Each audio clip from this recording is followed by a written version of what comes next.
precursor de la NBA en Buenos Aires. Clínica Internacional de Básquetbol.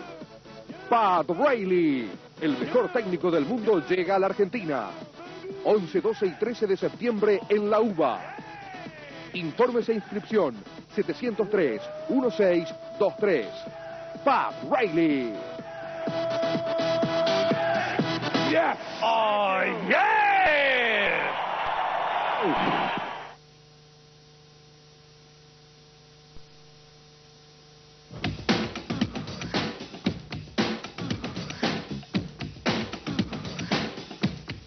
Take it to the wire.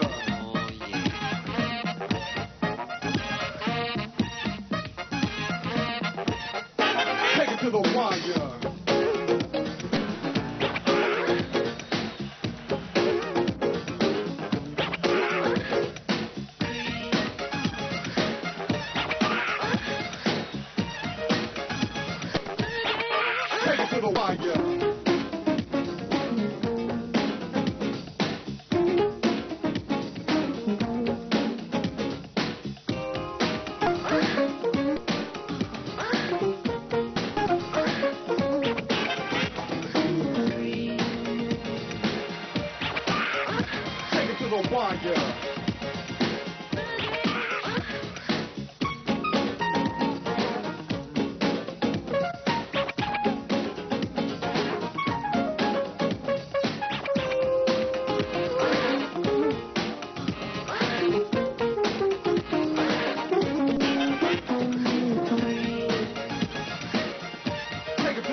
Take it to the wire.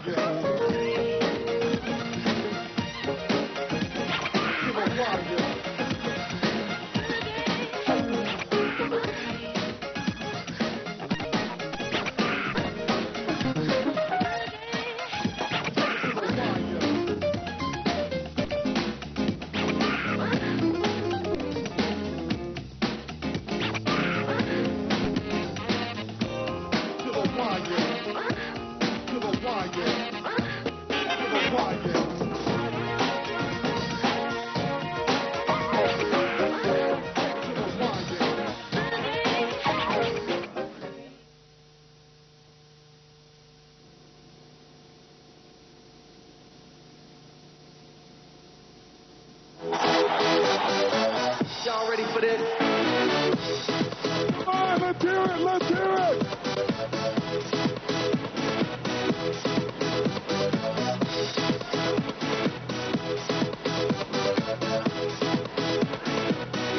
Come on, show me it, let's hear some noise. Come on, shake the building.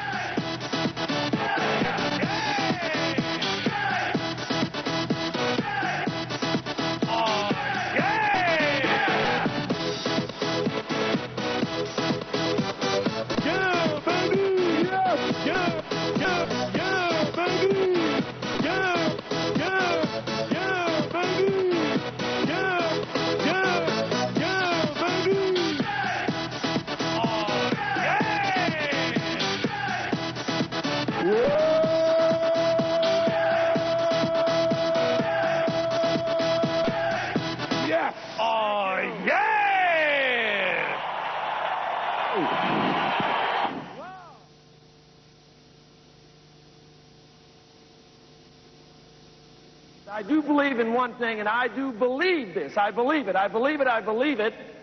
Because to me, the key to any motivation is simply one's belief. I believe, and it's not a boast, it's not a prediction, and I hope it doesn't come off as something that may sound arrogant. I do believe that one day, and it's going to be maybe in some late night in June, okay? I do believe it's going to be here in this arena.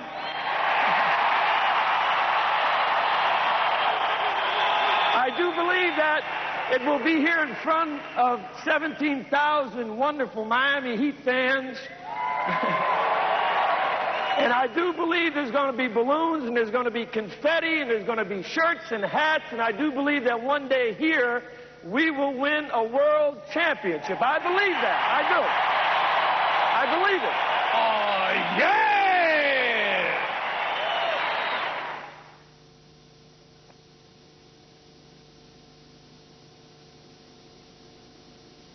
I also want to talk a little bit about somebody who is very dear to him that I just had a personal experience with out there. I was a little bit nervous, you know, when I saw this audience jumping up and down, and I said to myself, should I go out there and really dance? I was going to try to do the moonwalk or something, you know, and I said, I'll just try to keep it to mashed potato or something like that. But I was out here, and I was trying to find a little room to collect my thoughts before I came out, and I heard all the energy, and as I was in this room pacing forth, Tony's better half, Becky Robbins, was looking for me, and she wanted to congratulate me and thank me for all of this coming out here today and supporting Tony and Peter and this wonderful thing. And well, she walked into this room, and I was standing there, and looked at me very quizzically, and Becky says, Pat, you've done some public speaking before.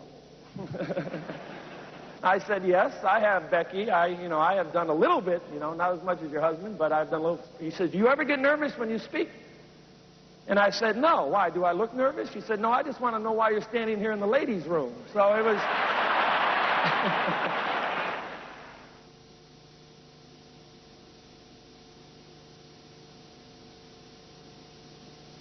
As our mission, and everybody has to have some kind of mission or a vision or a philosophy, whatever it is that you want to call it.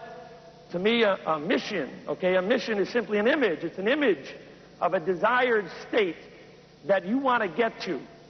And a mission is an image of a desired state that you want to get to. And when you see this image, okay, and you see where you can be one day and you believe you can really get there, that image, every single day of your life, it burns in. It's like the heat down inside. It burns in you, and it will determine your behavior. It defines your behavior. It fuels one's motivation. And if you don't have that belief in something that you see out there that you can be part of, then you can never motivate yourself.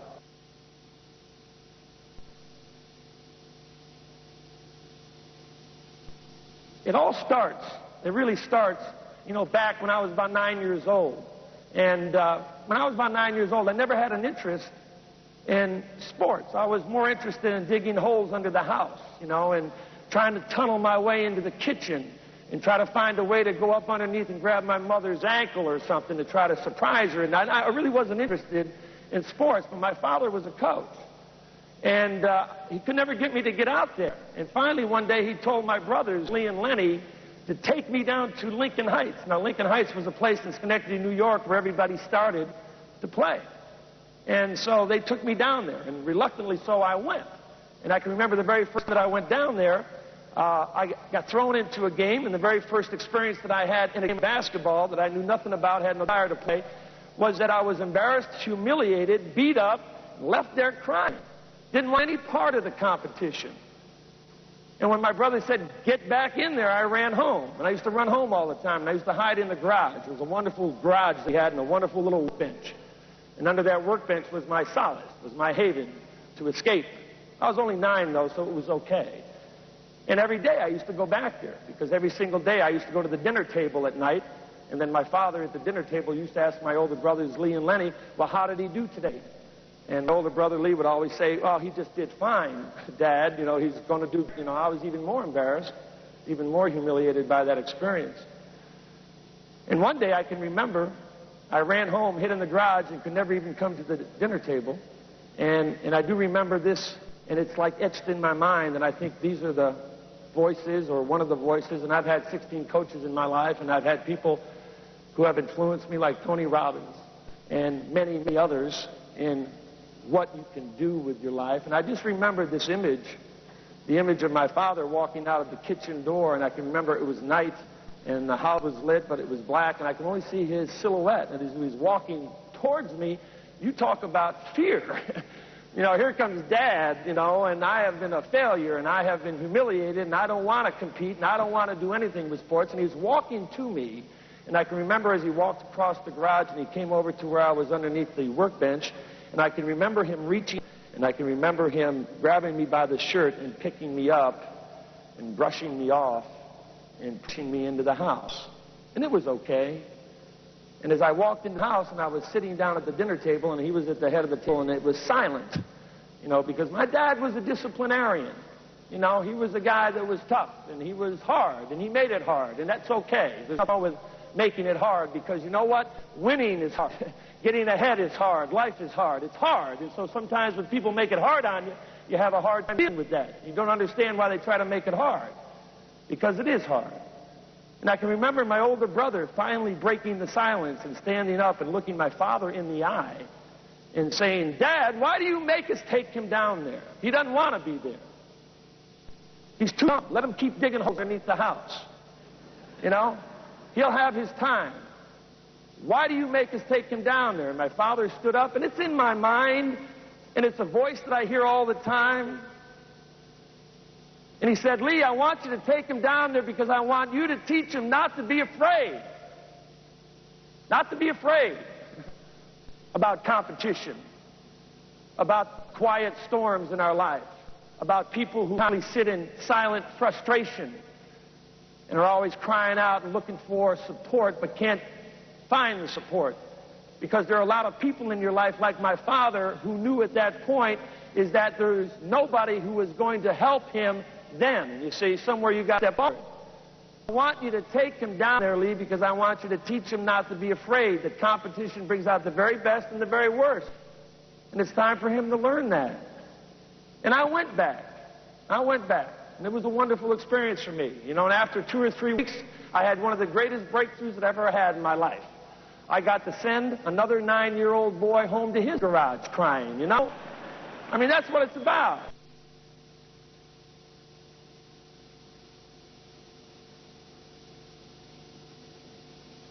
The one thing that defines the difference between winning and losing is one's attitude. It's one's disposition. It's what they bring to the table every single day. An attitude is nothing more than an inner voice, an inner concept. It's something that you believe in. It is something that you have learned. It is part of your being. It's down inside. It's deep inside. You cultivate it, and when you cultivate it and it becomes who you are, you bring it to everything you do in life. You bring it to every aspect of your life. You don't just bring it, and I don't just bring it to the Miami Heat every day. I bring it to the office. I'll bring it to my wife. I'll bring it to the family. I'll bring it here to the Miami Heat. I'll bring that attitude every single day in my life. You see, I don't get that attitude just by coaching my players the right way. I don't develop that attitude. They don't bring their attitude to me and ask me to develop it for them. They either have it or they don't. You see, we don't get that attitude just by raising our children the right way. We don't. You see, somewhere along the line, you have to understand that the one thing that can define the difference between winning and losing is a person's approach, a person's belief, a person's expectation, a person's mission, a person's whatever that will allow them to try to find a way to go above and beyond.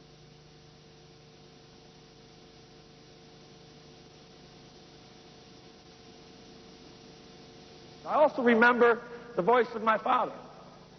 And it's a strong voice. I can remember in 1970, you know, when it all changed for me, and I was sort of at a crossroads, an early crossroads in my life when it came to my profession. I was just cut by the San Diego Rockets. It's okay, and I was out there. I was only 25 years old. I had 4 plastic plants, a king-size bed, and a bedspread.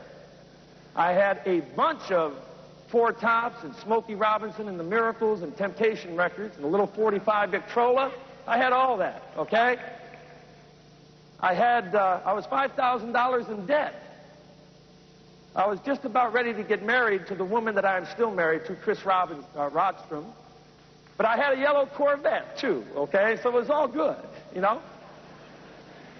And I was getting married that summer, and I can remember my father and my mother came out for the first time on a plane to visit me, and they came to the reception and the wedding, obviously, and it was a wonderful night, and I had spent that evening with my dad, and I'll never forget this, and we spent the whole day talking about my dilemma. Cut, in debt, just getting married, you know, not having much. And now that I look back and think about that, I think now in this perspective, what a wonderful, wonderful time in my life it was then, because, you know, we always go through these problems. M. Scott Peck wrote a book called The Road Less Traveled, and you always wonder, you know, why a book is on the New York Times bestseller list for 12 years, whatever. I'm not promoting his book, but it's a wonderful book.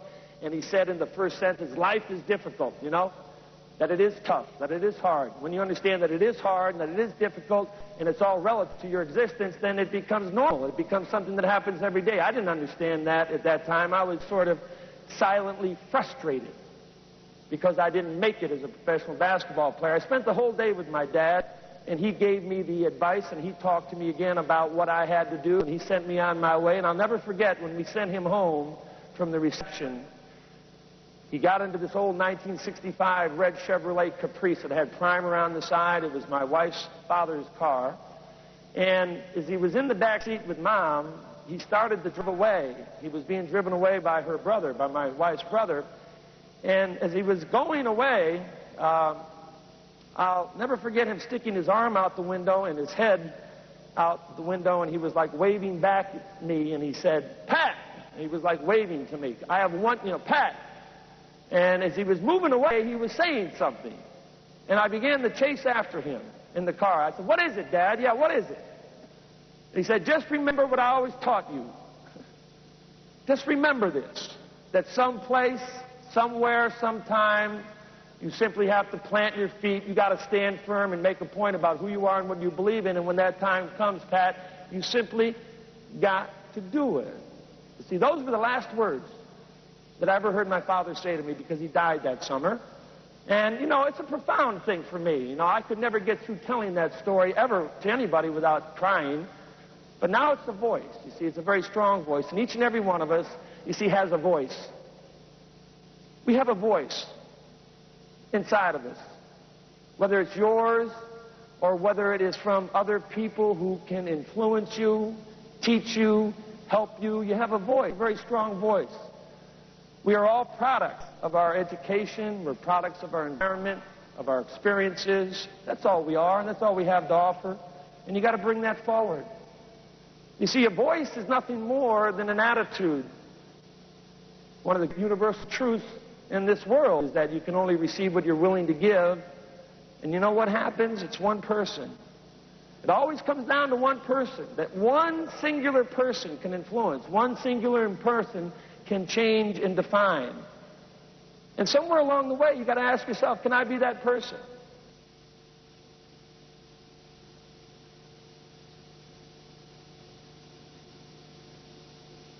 A man or woman's greatest fear, and you might even say a city or country, you might even say a team or company, you can put anything you want it into there that you want. A man or woman's greatest fear is their fear of extinction. But what fear more than that is to become extinct with insignificance. A man or woman's greatest fear is their fear of extinction, but what they fear more than that is to become extinct with insignificance. And what that means to me is this, simply, that all people really want to know is that what they do in life and with their life and with other people matters, and it counts. And you know what? There aren't going to be a lot of other people out there that are going to give you that recognition. It is something that you have to feel. I can remember in 1969, there was a company by the name of Grumman Aerospace. Grumman Aerospace, underachieving, okay, an air transport company. And they were not motivated. They were a bunch of clock punchers. They'd come in and punch a clock. They would punch out. They didn't really care about products. Sales were down. Morale was down. People didn't care. They came to work because they needed a check. And then all of a sudden, one day, they won a government contract. And that government contract gave them the opportunity to do something significant for mankind. They were the company that designed the lunar excursion module that in 1969 that landed on the moon. And when Neil Armstrong, you know, dropped off of that step and said, one small step for man, one giant step for mankind, they knew they contributed to something that was historical, you see.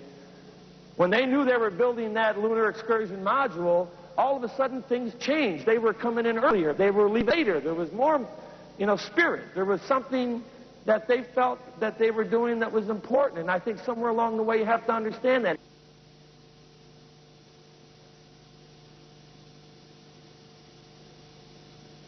To me, teamwork is the essence of life. It's the essence of life in family. It's the essence of life in business. And it's the essence of life in sports. Together, everybody achieves more. People talk about teamwork, but they don't know what it's about. Togetherness, equality, attitude, meshing, we, organization, roles, being kindred spirits to one another. It's a wonderful acronym for teamwork, okay? There's nothing wrong in aspiring to be the team. Nothing wrong in aspiring to be part of something that in your mind and in your life and in your industry is something that people will remember for the rest of their lives. You see, I wear one championship ring. I have 6 of them, and I don't know if I could fit it to end, but I wear one ring, and it's 1985. It's a ring that we won when we had an opportunity to beat the Boston Celtics. We had never beaten that team ever in the history of our franchise in Los Angeles. But it also is the year that I believe we had to break through.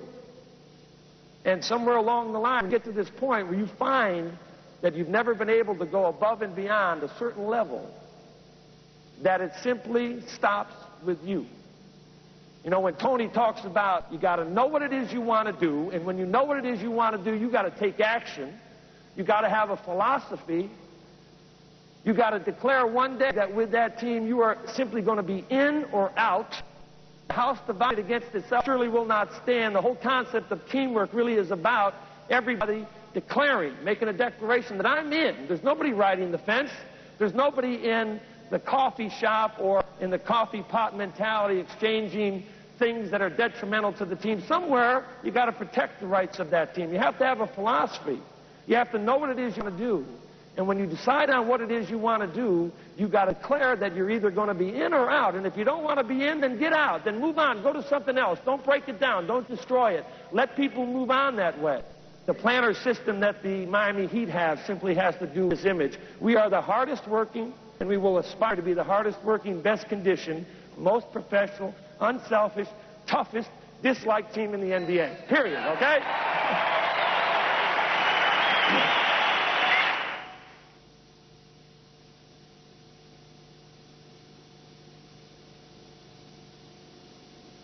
I can share with you a very humorous story that happened last year in the playoffs. And we were playing the Chicago Bulls. It's a true story. And, yes, the world champion Chicago Bulls. Well, the Miami Heat had not beaten the Chicago Bulls 16 consecutive times during regular season play. We had lost every single time. And so now we're going into the playoffs against the world champions. Okay? Michael Jordan, Pippen. And I'm trying to figure out a way or a strategy whereby we're going to try to get a result. I'm a believer. And I broke down a lot of film. And then I saw one common thing that kept happening all the time. I kept watching Michael Jordan take the basketball and dribble it from half court to the top of the key to the dotted line and go up over the top and dunk it over the top of everybody. I saw that time and again and again. And I said, why do we get out of his way? Sometimes, there's royalty out there and you become very deferential to greatness, but I wanted to win, There's 2 states of mind for me. There's winning and there's misery, okay? There's nothing else. Well, anyway, I put together a series of edits, and we had about 20 edits. And just prior to going out onto the court in Chicago for Game 1, we showed this edit. And the players looked at it time after time, time after time, time after time. Michael Jordan dunking the ball over the top. And every time he dunked it, I kept saying, why? Why? Why? Why? Okay? And they got up. We can't let him do that. We got to stop him. You see, he's the most competitive winner probably in the history of sports. He is the greatest player in the history of sports. I'm telling you, and he's a great winner, and I mean that. You see, but somewhere you got to step up. Somewhere you got to step up and take the challenge. And so we were committed that we weren't going to let that happen. And I described to them what was going to happen. I said, what is going to happen when Michael Jordan gets the ball at half court, dribbles to the top of the key, gets to the dotted line? All of a sudden, we get down on a defensive stance and I get real big, And he sticks his tongue out, he sticks his tongue out, starts licking his shoulder, okay? And then he jumps up here and he's over the top of you. I said, you know what's going to happen in Chicago Stadium? What's going to happen is that there's going to be 1,000 flashballs. And it's going to go off at this moment. And you know what you're going to become? You're going to become Michael Jordan's 1996 Nike poster boy. And you'll be on the wall of every 9-year-old in this country like this. You know, look out below.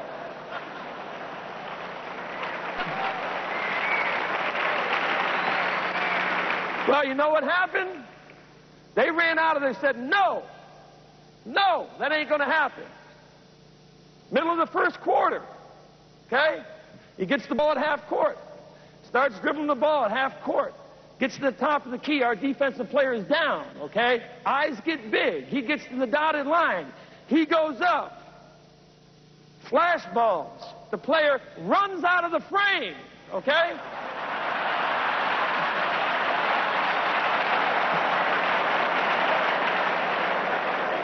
I called timeout. I said, timeout, timeout, timeout.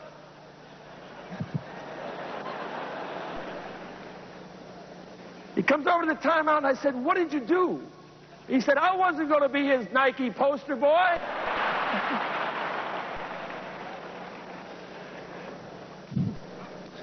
It's a true story. I won't tell you who it was. I'll let you guess. See, somewhere, you're probably right, he said he's gone.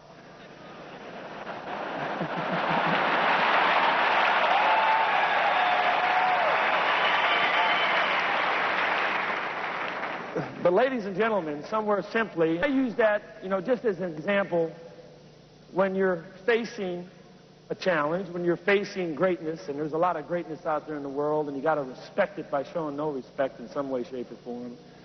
And the point that I want to make is that somewhere simply, and I know in this short 25 minutes, if I could try to convey it to you, you show it by simply someplace, somewhere, sometime, you have to plant your feet, you got to stand firm, and you got to make a point about what you believe in.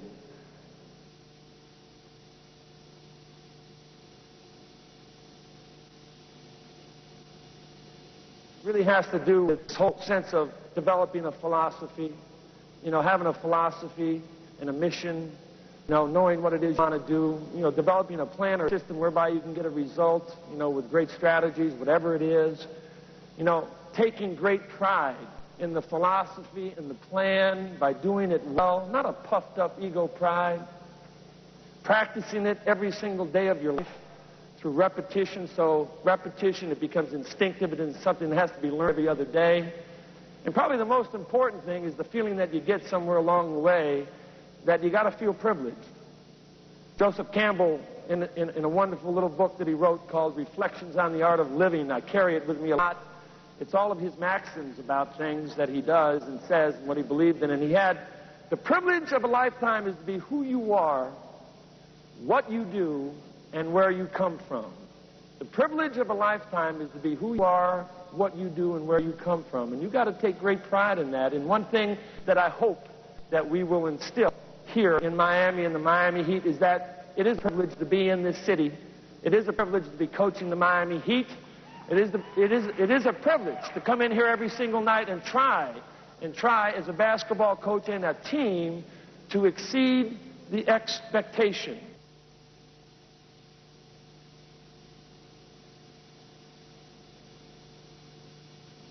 One of the great things that a person can do, and I'm sure that President Bush will talk about it, is that you can only receive what you're willing to give, but more than that, if you ever want to get anything out of life, okay, you got to make sure that other people get out of life or out of the game what they want. I know you hear that a lot, and you hear it from a lot of different people and maybe a lot of different forms, but I'd like to finish with this final thought, okay?